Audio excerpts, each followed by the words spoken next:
শিক্ষার্থী বন্ধুরা, Mieducare তোমাদেরকে স্বাগতম। এখন আমরা শিখব যে বিজ্ঞাপন সংক্রান্ত যত জাবেদা হয়। তো বিজ্ঞাপন সংক্রান্তর মধ্যে বেশিরভাগই দুইটা জাবেদা হয়। একটা হলো যে বিজ্ঞাপন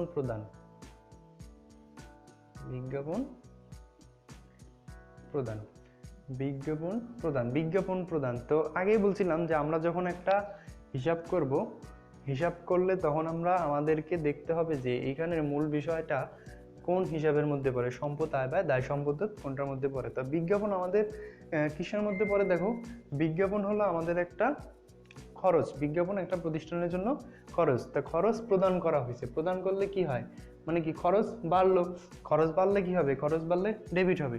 সেক্ষেত্রে আমরা এখানে লিখব বিজ্ঞাপন হিসাব ডেবিট। অন্যদিকে তাহলে আমাদের কি হলো, কি বলছিলাম, যদি নগদ বাকি কিছু উল্লেখ না থাকে তখন আমরা নগদ ধরে নিব, তাই না? তার মানে কি নগদ টাকা কমে গেল, মানে সম্পদ কমে গেল। সম্পদ কমলে ক্রেডিট হয়, তাই না? তাহলে নগদান হিসাব ক্রেডিট। তো বিজ্ঞাপনের একটা গেল, আর একটা হলো বিনামূল্যে পণ্য বিতরণ।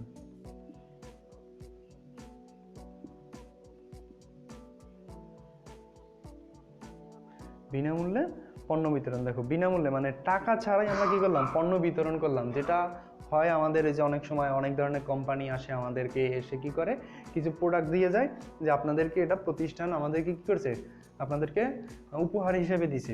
তো তারা কি করলো, তারা আমাদেরকে বিনামূল্যে দিয়ে গেল। তো বিনামূল্যে যখন বিতরণ দেয়, এটা কি একটা বিজ্ঞাপনের মতো কাজ করে, তাই না? তো সেক্ষেত্রে কি হয়, আমাদের যে প্রতিষ্ঠানের জন্য আমাদের কিন্তু প্রতিষ্ঠানের ব্যয় বাড়লো, তাই না? আয় হলো বা কি হলো ওটা তো পরের হিসাব, কিন্তু আমাদেরকে মূলত দেখতে হবে যে আসলে এই বিনামূল্যে পণ্যগুলো দেওয়ার ফলে আমাদের কি হলো, খরচ বৃদ্ধি হলো। কারণ যে পণ্যগুলো আমরা দিচ্ছি এগুলোর প্রতি আমাদের প্রতিষ্ঠানে কি একটা খরচ থাকে, তাই না? তো এটাকে আমরা লিখব যে বিজ্ঞাপন হিসাব লিখব, বিজ্ঞাপন হিসাব। কারণ এটা কি একটা আমাদের খরচ বাড়ায়, বৃদ্ধি পেয়েছে এর কারণে, তাই না? তো খরচ বাড়লে ডেবিট হয়। অন্যদিকে আমাদের কি গেল, দেখো এইখানে আমাদের কিন্তু এখানে নগদ বাকি আসবে না, এখানে পণ্য আছে। তো কি বলছিলাম, পণ্য থাকলে সেটাকে লিখতে হবে ক্রয় হিসাব, ঠিক আছে? ক্রয় হিসাব ক্রেডিট, ঠিক আছে? কারণ আমাদের কি পণ্য যা ছিল পণ্য কমে গেল না, পণ্য কি আমাদের একটা সম্পদ। তো সম্পদ কি হলো, আমরা যেটা বিক্রি করলে সেটা কি তোমার কি বলে যে সম্পদ বিক্রি করলে আমাদের আয় হয়তো এরকম। তো যেখানে আমাদের আয় হয় নাই সেক্ষেত্রে আমাদের কি হয়েছে, এখানে খরচ বাড়ছে। অন্যদিকে কি বিজ্ঞাপনে কাজ করছে, তো এটাকে আমাদের ক্রয় হিসাবে লিখতে হয়।